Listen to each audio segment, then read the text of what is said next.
여러분, 안녕하세요. 저는 이정화라고 합니다. 올해 67이에요. 이 작은 항구 마을에서 태어나 평생을 살았습니다. 초등학교 교사로 35년을 일하고 은퇴한 지도 벌써 7년째네요. 지금은 아들 태식이, 며느리 은미, 그리고 손자 재민이랑 함께 살고 있어요. 태식이는 소방관이에요. 자랑스러운 아들이죠. 밤낮 없이 출동하느라 고생이 많지만 늘 씩씩하게 웃어요. 은미는 보험 설계사로 일하면서 집안일도 척척 해내는 똑똑한 며느리고요. 재민이는 중학교 3학년, 키만큼이나 마음도 쑥쑥 자라고 있는 우리 손자예요. 남들이 보기엔 참 화목한 가정이겠죠. 저도 그렇게 믿고 싶었어요. 그런데 요즘 들어 제가 자꾸 이상한 걸 느끼기 시작했습니다. 아침에 일어나면 머리가 무겁고 계단을 내려갈 때 다리에 힘이 안 들어가요. 어제 뭘 했는지 기억이 안 날 때도 있고 냉장고 문을 열고 멍하니 서 있을 때도 많아졌어요. 나이 들면 다 그런 거지. 처음엔 그렇게 생각했어요. 하지만 뭔가 다른 것 같아요. 은미가 저를 보는 눈빛이 예전과 달라졌거든요. 미소를 지어도 눈은 차갑고 말을 건네도 대답이 짧아요. 아들은 바빠서 잘 모르는 것 같고 재민이는 가끔 제 얼굴을 걱정스럽게 쳐다봐요. 할머니 괜찮아 하고 물어볼 때면 괜찮다고 웃어 보이지만 사실은 저도 모르겠어요. 집 안 공기가 언제부턴가 조금씩 무거워지고 있어요. 제가 예민한 걸까요? 아니면 정말로 뭔가 잘못되고 있는 걸까요? 이 집 안 공기가 무거워진 게 언제부터였냐고요? 아마도 제 약이 달라진 그때부터였던 것 같아요. 여러분, 제가 요즘 매일 먹는 약이 있어요. 혈압약이에요. 60대 중반 넘어가니까 혈압 관리를 해야 한다고 해서 박도현 선생님한테 처방받아서 벌써 3년째 먹고 있죠. 매일 아침 식후에 한 알씩. 그게 제 루틴이었어요. 그런데 한 달 전쯤부터였을 거예요. 약을 먹고 나면 이상하게 졸음이 쏟아지는 거예요. 그냥 졸린 정도가 아니라 눈꺼풀이 납덩이처럼 무거워지면서 정신이 몽롱해지는 느낌이었어요. 어지럽고 걸을 때 바닥이 흔들리는 것 같고. 제가 아침에 일어나도 머리가 무겁다고 했잖아요. 계단을 내려갈 때 다리에 힘이 안 들어간다고요. 그게 다 이 약을 먹고 나서부터였어요. 이게 정상인가 싶어서 은미한테 물어봤어요. 어머니 병원에서 약을 바꿨잖아요. 새 약이라 그런가 봐요. 은미가 그렇게 말하더라고요. 그런가 싶었죠. 나이 먹으니까 약도 바꾸는 게 맞겠지. 그렇게 생각하려고 했어요. 그런데 며칠 전이었어요. 제가 약봉지를 자세히 들여다봤는데 처방전에 적힌 약 이름이 전과 똑같은 거예요. 이건 바뀐 게 아닌데 하고 중얼거렸는데 마침 옆을 지나가던 재민이가 제 약봉지를 보더니 이렇게 말했어요. 할머니, 이 약봉지 전에 본 거랑 다른데요? 그 순간이었어요. 은미의 표정이 확 굳어지는 게 보였어요. 눈빛이 날카로워지면서 재민이를 쳐다보는 시선이 제가 말한 그 차가운 눈빛이었어요. 재민아, 내가 뭘 알아? 숙제나 해. 그 목소리가 무서울 정도로 낮았어요. 재민이는 입을 다물고 자기 방으로 들어갔고 저는 뭐라고 말해야 할지 몰랐어요. 그날 밤 침대에 누워서 생각했어요. 뭔가 잘못됐어. 분명히 잘못됐어. 하지만 동시에 이런 생각도 들었죠. 내가 요즘 건망증이 심한데 착각한 거 아닐까? 며느리를 의심하는 나쁜 시어머니가 되는 건 아닐까. 그래서 입을 다물었어요. 하지만 그날 이후로 약을 삼킬 때마다 목구멍에 무언가 걸리는 것 같았어요. 이 약이 정말 제 약이 맞는 걸까요? 여러분, 제가 그때 몰랐던 게 있어요. 재민이가 저를 지켜보고 있었다는 거요. 그 아이는 제가 생각했던 것보다 훨씬 더 많은 걸 보고 있었어요. 할머니가 아침마다 약을 먹고 비틀거리는 모습, 소파에 앉아 멍하니 허공을 바라보는 모습, 계단 난간을 꽉 붙잡고 천천히 내려오는 모습. 나중에 안 일이지만 재민이는 그 모든 걸 휴대폰으로 찍어두고 있었대요. 혹시라도 무슨 일 있으면 증거라도 있어야 할 것 같아서요. 나중에 재민이가 그렇게 말했을 때 저는 그 어린 마음이 얼마나 무거웠을지 생각하니 가슴이 아팠어요. 15살 아이가 자기 엄마를 의심하면서 카메라를 켠다는 게 얼마나 무서운 일이었을까요? 그리고 그날 밤이 왔어요. 재민이는 목이 말라서 물을 마시러 나왔대요. 시간은 새벽 1시쯤.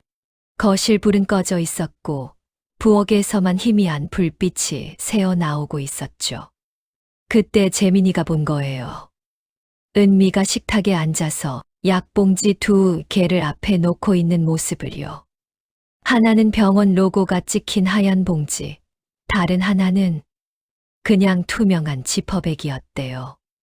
은미는 조심스럽게 하얀 봉지에서 알약을 꺼내서 휴지에 싸서 버리고 대신 투명한 지퍼백에서 다른 알약을 꺼내 하얀 봉지에 넣고 있었어요.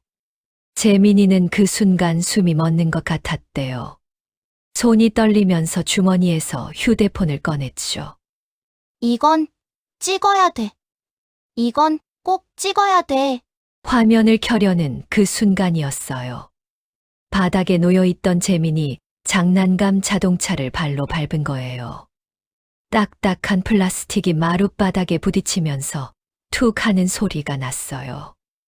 은미가 고개를 확 들었어요. 재민이는 그 자리에 얼어붙었대요. 어둠 속에서 숨도 제대로 쉬지 못한 채 심장 소리만 귓가에서 쿵쿵거렸다고 해요. 재민아? 은미의 목소리가 들렸어요. 낮고 조용하고 무언가를 확인하듯이. 재민이는 대답하지 않았어요. 그냥 천천히, 아주 천천히 뒤로 물러나서 자기 방으로 들어갔대요. 문을 닫고 이불을 뒤집어 쓰고 온몸이 떨려서 한참을 그렇게 있었다고 해요. 그날 밤 재민이는 잠을 한숨도 못 잤대요. 그리고 그 다음 날부터 그 아이의 눈빛이 달라졌어요. 저를 볼 때마다 뭔가 말하고 싶은 표정이었지만 입을 열지 못하고 있었죠. 저는 그걸 몰랐어요. 제 손자가 그렇게 무서운 밤을 보냈다는 거요. 재민이만 눈치챈 게 아니었어요. 우리 집 맞은편에 사는 김영자 선생님도 뭔가 이상하다고 느끼고 계셨던 거예요. 영자 선생님은 저보다 3살 많으세요. 전직 간호사셨는데 대학병원에서 30년 넘게 일하시다 은퇴하셨죠. 혼자 사시는데도 정정하시고 매일 아침 동네 한 바퀴 걷고 오시는 분이에요. 우리는 가끔 마을회관 앞 벤치에서 마주치면 차 한잔 하면서 이런저런 이야기를 나눠요. 저는 학교 이야기를, 영자 선생님은 병원 이야기를 하죠. 그런데 그날이었어요. 재민이가 밤에 그 장면을 목격한 바로 다음 날 오후였대요. 영자 선생님은 집에서 창가에 앉아 책을 읽고 계셨대요. 우리 집이 바로 보이는 자리거든요. 그러다 문득 고개를 들었는데 은미가 우리 집 마당에서 뭔가를 하고 있는 게 보였대요. 쓰레기 봉투를 들고 서 있었는데 한 손에는 작은 약봉지 같은 게 들려 있었다고 해요. 은미는 주변을 한번 둘러보더니 그 약봉지를 쓰레기 봉투 깊숙이 밀어 넣었대요. 그리고 재빨리 뚜껑을 닫고는 집 안으로 들어갔다고요. 영자 선생님은 이상하다고 느꼈대요. 간호사로 평생 일하신 분이라 그런지 약봉지를 다루는 사람의 손동작이 눈에 들어왔던 거예요. 왜 약을 버리지? 남은 약은 병원에 반납하거나 약국에 가져가야 하는데. 그분은 곰곰이 생각하시다가 자기 집 CCTV를 확인해 보기로 하셨대요. 작년에 택배 도난 사건이 있어서 현관 쪽에 설치해 둔 게 있거든요. 영상을 돌려봤는데 각도가 애매했어요. 우리 집 마당 일부는 보이는데 은미가 정확히 뭘 버렸는지까지는 확인할 수 없었대요. 영자 선생님은 한숨을 쉬셨어요. 이러면 증거가 안 되는데. 그래서 그분이 한 일이 뭔지 아세요? 휴대폰을 들고 창가로 가서 CCTV 화면을 다시 촬영하신 거예요. 그릿하지만 그래도 은미가 뭔가를 버리는 모습은 확인할 수 있었으니까요. 혹시 모르니까. 나중에 정아 씨한테 무슨 일 생기면 이게 도움이 될지도 모르잖아. 영자 선생님은 그 영상을 USB에 따로 저장해 두셨대요. 날짜와 시간까지 메모해서요. 사실 그때만 해도 영자 선생님도 확신은 없으셨대요. 그냥 오랜 직업 본능 같은 거였죠. 뭔가 이상해. 이건 정상이 아니야. 그분은 며칠 동안 고민하셨대요. 저한테 바로 말씀드릴까? 아니면 좀 더 지켜볼까? 괜히 의심해서 집안 분위기만 나빠지면 어떡하지? 내가 오지랖이 넓은 걸까? 하지만 영자 선생님은 그 영상을 지우지 않으셨어요. 며칠 뒤 저를 마을회관에서 만났을 때 영자 선생님이 조심스럽게 물으셨어요. 정아 씨 요즘 약은 잘 드시고 있어요? 저는 그냥 대수롭지 않게 대답했죠. 네, 먹고 있어요. 영자 선생님은 제 얼굴을 한참 들여다보시더니 작게 한숨을 쉬셨어요. 혹시 몸에 이상한 거 느껴지면 바로 병원 가세요. 약은 조심해야 해요. 그때는 그 말이 무슨 뜻인지 몰랐어요. 그냥 간호사 선생님이 건강을 걱정해 주시는구나. 그렇게만 생각했죠. 하지만 영자 선생님은 알고 계셨던 거예요. 뭔가 잘못되고 있다는 걸요. 영자 선생님의 그 말을 들은 지 일주일쯤 지났을 때였어요. 정기검진 날이 돌아왔어요. 3개월에 한 번씩 하는 병원이죠. 박도현 선생님한테 혈압약 처방받고 간단한 검사 받고 그렇게 7년째 다니던 곳이에요. 그날도 평소처럼 은미가 저를 차에 태워서 병원까지 데려다 줬어요. 대기실에서 기다리는데 은미는 계속 휴대폰만 보고 있었어요. 보험, 일로 통화도 몇 번 하고요. 이정아 환자분. 제 차례가 왔어요. 진료실에 들어가니까 박도현 선생님이 모니터를 보고 계시더라고요. 그런데 표정이 평소와 달랐어요. 어머니, 요즘 몸은 어떠세요? 네, 그냥 전향이에요. 선생님은 혈압을 재고 청진기로 심장 소리를 듣고 눈을 들여다보시더니 말씀하셨어요. 지난주에 받으신 혈액 검사 결과가 나왔는데요. 저는 그냥 네 하고 대답했죠. 매번 받는 검사니까요. 이상한 게 하나 나왔어요. 그 말에 가슴이 철렁했어요. 진정제 성분이 검출됐어요. 미량이긴 한데. 어머니, 혹시 수면제나 신경안정제 같은 거 드시고 계세요? 아니요. 그런 약은 안 먹어요. 저는 바로 대답했어요. 저는 혈압약밖에 안 먹는데요. 하고 말하려는데 선생님이 다시 물으셨어요. 정말요? 최근에 새로 처방받으신 약은 없고요. 없어요. 선생님이 주신 혈압약만 먹고 있어요. 박도현 선생님은 컴퓨터 화면을 다시 확인하시더니 미간을 찌푸리셨어요. 이상하네요. 제가 처방한 건 혈압약뿐인데 그때 노크 소리가 들리고 은미가 문을 열고 들어왔어요. 선생님 오래 걸리시나요? 제가 오후에 약속이 있어서요. 아, 보호자분 오셨네요. 잠깐만 여쭤볼게요. 박도현 선생님이 은미를 보며 말씀하셨어요. 혹시 어머님이 다른 병원에서 약을 받아 드시거나 따로 구입하신 약이 있으신가요? 아니요, 없는데요. 은미는 자연스럽게 웃으며 대답했어요. 그럼 혹시 집에 있던 다른 약을 실수로 드신 적은 없으실까요? 글쎄요. 혹시 다른 약이 섞였을지도 모르죠. 어머니가 요즘 건망증이 좀 있으세요. 은미는 제 어깨를 살짝 두드리며 웃었어요. 하지만 그 웃음이 차가웠어요. 박도현 선생님은 뭔가 더 물어보고 싶은 표정이었지만 은미가 시계를 보며 서두르는 바람에 그냥 다음 달에 다시 검사해 봅시다. 하고 말씀하셨어요. 집으로 돌아오는 차 안은 조용했어요. 은미는 아무 말 없이 운전만 했고 저도 창밖만 봤어요. 그런데 나중에 알았어요. 박도현 선생님이 그날 진료 기록에 이렇게 써두셨다는 거요. 환자 상태 비정상, 보호자 투약 가능성 의심. 선생님도 무언가 이상하다는 것을 느끼셨던 거예요. 그날 이후로 집안 공기는 더 차갑게 얼어붙었어요.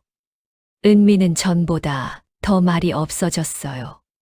저한테 밥을 차려주긴 하는데 뭔가 기계적이었어요. 드세요. 한마디만 하고 자기는 방으로 들어가 버리고요. 태식이는 여전히 바빴어요. 소방서에서 24시간 근무하고 집에 오면 녹초가 되어 쓰러져 자는 날이 많았죠. 제가 뭘 말하려고 해도 엄마 피곤해. 나중에 얘기해요. 하고 눈을 감았어요. 재민이는 그 아이가 제일 힘들어 보였어요. 어느 날이었어요. 재민이가 학교에서 과제를 하나 가져왔어요. 발표 수업이었는데 주제를 자유롭게 정할 수 있다고 했대요. 할머니, 저 이번 발표 주제를 노인학대 예방으로 정했어요. 저는 깜짝 놀랐어요. 왜 갑자기 그런 주제를? 학교에서 사회 시간에 배웠는데요. 생각보다 우리 주변에 많대요. 노인학대. 재민이는 노트북을 펴서 자료를 보여줬어요. 통계도 있고 실제 사례도 있었어요. 그리고 대본도 쓰고 있었어요. 저는 재민이가 쓴 대본을 슬쩍 봤어요. 거기에는 이런 내용이 있었어요. 할머니는 매일 약을 드셨습니다. 그런데 그 약을 먹고 나면 정신이 흐려졌습니다. 가족들은 알아차리지 못했지만 손주는 알았습니다. 뭔가 잘못되고 있다는 것을. 제 손이 떨렸어요. 재민이는 저를 보며 조용히 말했어요. 할머니, 이거 그냥 만들어낸 얘기예요. 걱정 마세요. 하지만 그 아이의 눈빛은 말하고 있었어요. 이건 만들어낸 얘기가 아니에요. 그때 은미가 재민이 방 앞을 지나가다가 그 대본을 봤어요. 재민아, 뭐하니? 과제요. 발표, 준비. 은미는 노트북 화면을 들여다보더니 웃었어요. 하지만 그 웃음에는 온기가 없었어요. 너도 이제 엄마 의심하니? 뭐요? 노인학대? 하필이면 그런 주제를? 학교에서 정한 거예요. 제가 고른 게 아니라 거짓말. 은미의 목소리가 낮아졌어요. 엄마가 뭘 잘못했는데? 매일 너희 할머니 밥 챙겨드리고 병원 모시고 다니고 약 챙겨드리고 그런데 의심을 받아야 돼? 엄마, 저 그런 뜻이 아니라 괜히 불안한 얘기 하지 마. 집안 분위기만 이상해지잖아.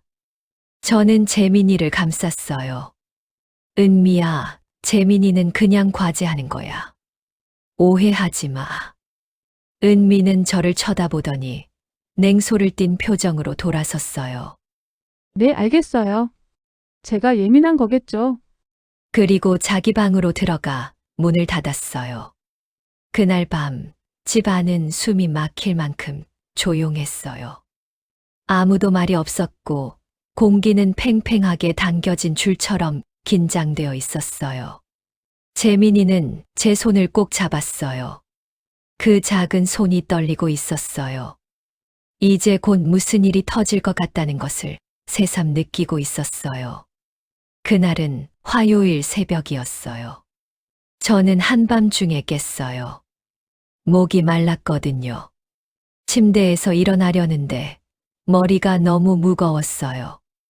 온몸이 납덩이처럼 가라앉는 느낌이었죠. 화장실만 다녀오면 돼. 조금만 참아. 저는 비틀거리며 일어났어요. 복도를 지나 화장실로 가는데 다리에 힘이 하나도 안 들어갔어요. 벽을 짚고 간신히 걸었죠. 화장실 문을 열고 들어갔어요. 세면대에 손을 짚고 물을 마셨는데 그 다음 기억이 없어요. 눈앞이 하얗게 변하면서 바닥이 확 올라오는 느낌이 들었어요. 그리고 어둠이었어요. 다음에 정신을 차렸을 때 저는 병원 침대에 누워 있었어요. 천장이 하얗고 소독약 냄새가 났고 귓가에서 삐삐하는 기계음이 들렸어요. 어머니, 어머니. 태식이 목소리였어요. 아들이 제 손을 꽉 잡고 있었어요. 괜찮으세요? 정신 차리셨어요? 저는 천천히 고개를 끄덕였어요. 목소리가 잘 나오지 않았어요. 무슨 일이야? 어머니가 화장실에서 쓰러지셨어요. 재민이가 새벽에 화장실 가다가 발견했어요. 재민이. 그 아이가 저를 발견했구나. 태식이 옆에서 은미가 울고 있었어요. 눈이 빨갛게 부어 있었고 손으로 얼굴을 가리고 흐느끼고 있었죠. 제가 잠깐 자리를 비웠어요. 미안해요, 어머니. 제가 깨어 있었어야 했는데. 은미는 간호사들한테도 의사 선생님한테도 똑같이 말했어요. 제가 잠깐 잤어요. 제 잘못이에요. 그런데 이상했어요. 은미의 눈물이 진짜 같으면서도 어딘가 이상했어요. 얼마 뒤에 박도현 선생님이 오셨어요. 응급실이 아니라 입원실로 옮긴 다음이었어요. 선생님은 제 차트를 보시더니 태식이와 은미를 복도로 불러내셨어요. 문이 반쯤 열려 있어서 대화가 들렸어요. 환자분 혈액 검사 결과가 나왔습니다.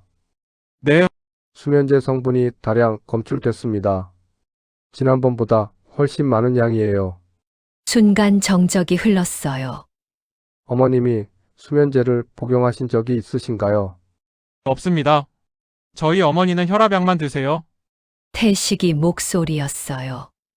그럼 이건 설명이 안 됩니다. 이 정도 양이면 실수로 들어갈 수 있는 게 아니에요. 박도현 선생님의 목소리가 낮아졌어요. 보호자분, 솔직히 말씀드리겠습니다. 경찰에 신고하시는 게 좋을 것 같습니다. 예? 이건 사고가 아닐 가능성이 높습니다. 그 말이 떨어지자마자 은미가 갑자기 말했어요.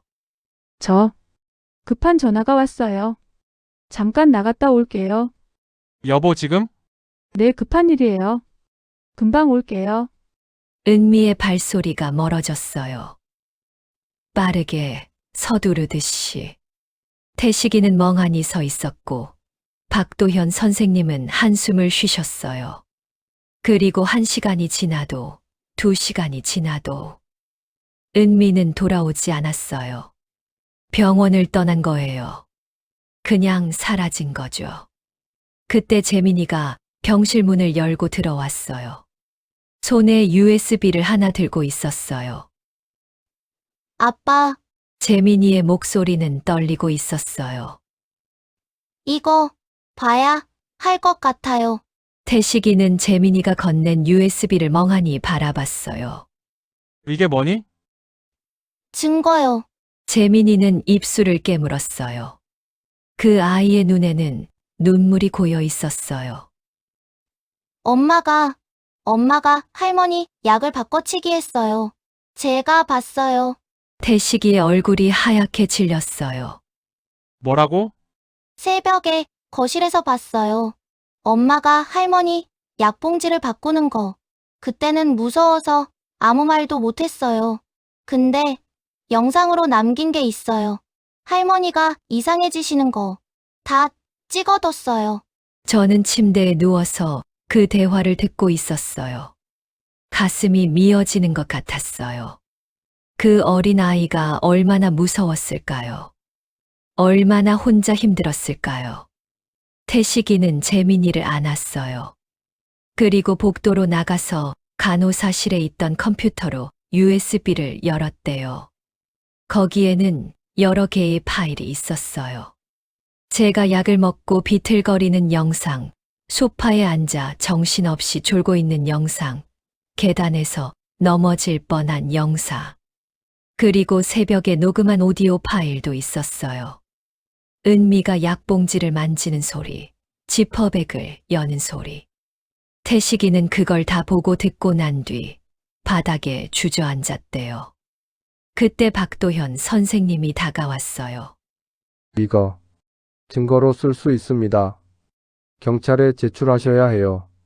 태식이는 고개를 끄덕였지만 한참 동안 일어나지 못했어요. 그리고 다음 날 영자 선생님이 병원에 오셨어요. 정아 씨 괜찮으세요? 영자 선생님은 제 손을 잡으시더니 가방에서 또 다른 USB를 꺼내셨어요. 저도 뭔가 이상하다 싶어서 찍어뒀어요. 그 안에는 은미가 마당에서 약봉지를 버리는 CCTV 영상이 있었어요. 흐릿하지만 날짜와 시간이 명확하게 찍혀 있었어요. 이것도 가져가세요. 경찰한테. 태식이는 영자 선생님께 고개를 숙였어요. 감사합니다. 정말 감사합니다. 그날 오후 태식이는 경찰서에 신고를 했어요. 재민이의 USB, 영자 선생님의 영상, 박도현 선생님의 의료 기록, 모든 걸 제출했어요. 경찰이 우리 집에 와서 은미 방을 조사했어요. 그리고 서랍 깊숙한 곳에서 찾아냈어요. 투명한 지퍼백에 든 알약들을요. 수면제였어요. 은미는 이틀 뒤에 찾아졌어요. 언니 집에 숨어 있었대요. 태식이는 집에 돌아와서 조용히 은미를 마주했어요. 이게 뭐야? 이 모든 게 사실이야? 은미는 처음엔 부인했어요. 아니야, 오해야.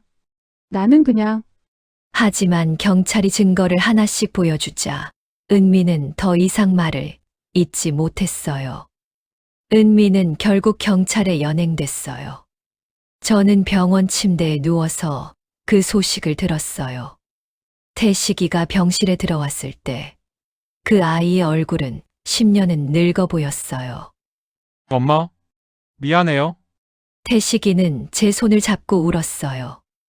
어른이 된 아들이 소방관으로 수없이 위험한 현장을 누빈 아들이 아이처럼 울고 있었어요. 제가 더 신경 썼어야 했는데? 제가 집에 더 있었어야 했는데? 아니야, 태식아. 네, 잘못이 아니야.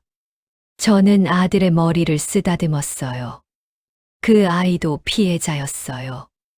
경찰 조사가 시작됐어요. 은미는 처음엔 실수였다고 했대요. 스트레스 때문에 정신이 없었다고도 했고요. 하지만 증거는 명확했어요. 수면제를 구입한 기록, 여러 달에 걸친 계획적인 약 바꿔치기, CCTV 영상, 재민이가 찍은 기록들. 검찰은 은미를 기소했어요. 존속학대, 상해 혐의로요. 법정에 서게 된 날, 저도 증인으로 출석했어요. 아직 몸이 완전히 회복되지 않았지만 가야 한다고 생각했어요.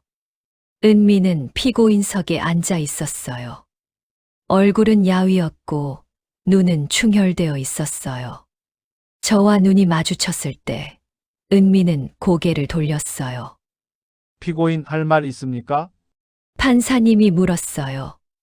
은미는 한참을 말이 없다가 떨리는 목소리로 말했어요. 보험료가 너무 많이 나갔어요. 시어머니 병원비 약값. 제 수입으로는 감당이 안 됐어요.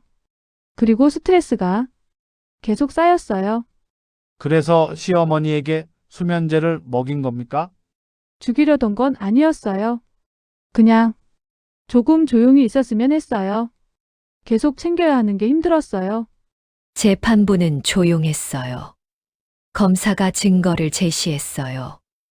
박도현 선생님의 의료 기록, 재민이의 영상과 녹음, 영자 선생님의 CCTV, 약국에서 수면제를 구입한 기록.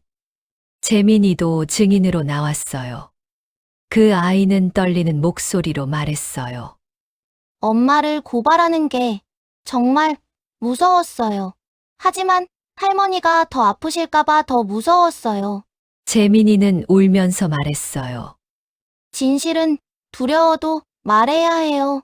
그래야 할머니를 지킬 수 있으니까요. 방청석에서 태식이가 얼굴을 감쌌어요. 판결이 나왔어요. 피고인 강은미에게 징역 2년, 집행유예 3년, 보호관찰 3년, 그리고 심리치료 200시간을 명한다. 집행유예. 감옥에는 가지 않는다는 얘기였어요. 사람들은 형이 너무 가볍다고 했어요. 하지만 저는 복잡했어요. 법정을 나오는 은미를 봤어요. 그 사람도 무너진 사람처럼 보였어요. 태식이는 이혼 절차를 밟았어요.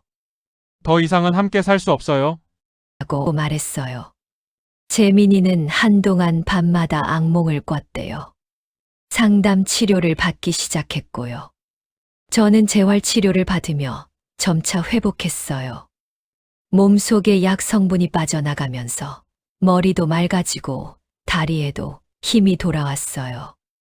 그런데 이상한 게 뭔지 아세요? 제일 힘든 건 몸이 아니었어요. 제일 힘든 건 마음이었어요. 밤마다 생각했어요. 내가 뭘 잘못했을까? 은미한테 부담을 줬나? 며느리로서 힘들게 했나? 태식이는 엄마 잘못 아니에요. 라고 했지만 그래도 마음 한구석이 무거웠어요. 몇 달이 지났어요. 저는 퇴원을 했고 이제 태식이랑 재민이 그리고 저 셋이서 살게 됐어요. 처음엔 어색했어요. 저녁 식탁에 빈자리가 하나 있는 게 계속 눈에 들어왔거든요. 하지만 시간이 지나면서 우리는 새로운 리듬을 찾아갔어요. 재민이가 요리를 배우기 시작했어요. 할머니, 제가 할게요. 하면서요. 태식이는 근무 스케줄을 조정해서 집에 있는 시간을 늘렸어요. 그리고 저는 다시 걷기 시작했어요. 어느 가을 오후였어요. 저는 마을 공원을 천천히 걸었어요. 재민이가 옆에서 함께 걸어줬어요. 할머니, 힘들지 않으세요? 괜찮아.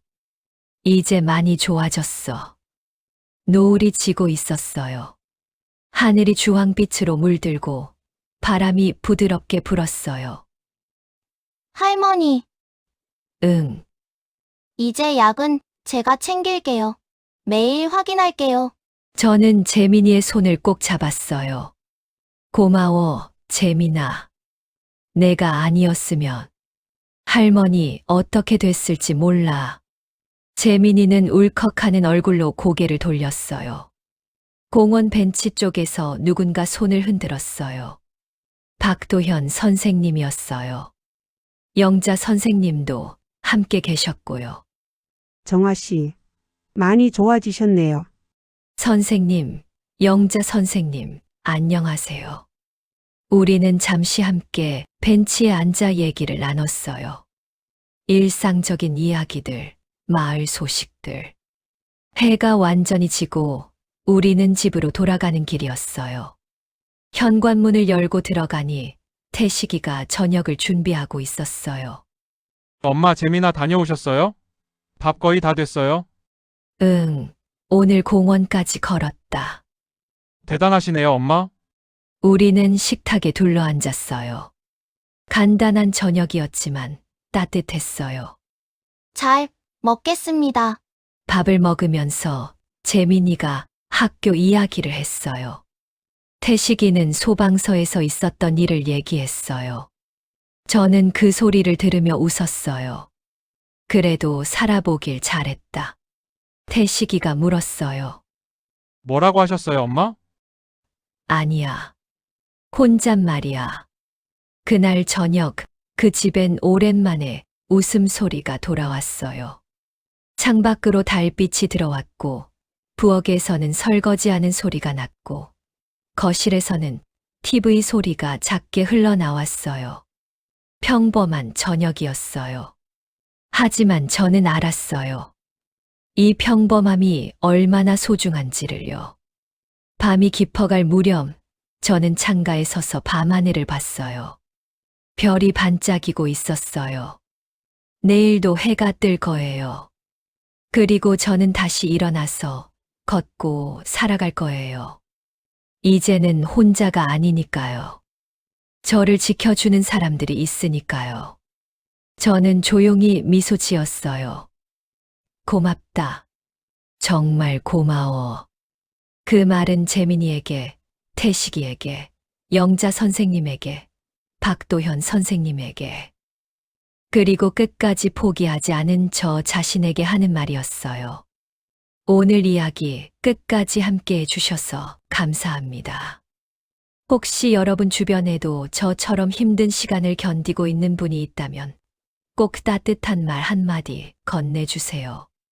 진실은 때로 아프지만 결국 누군가의 용기로 세상에 드러나죠. 이 이야기가 마음에 남았다면 좋아요와 구독으로 함께 해주세요. 여러분의 한 번의 클릭이 다음 이야기를 만드는 힘이 됩니다. 저는 다음 영상에서 또 인사드릴게요. 감사합니다.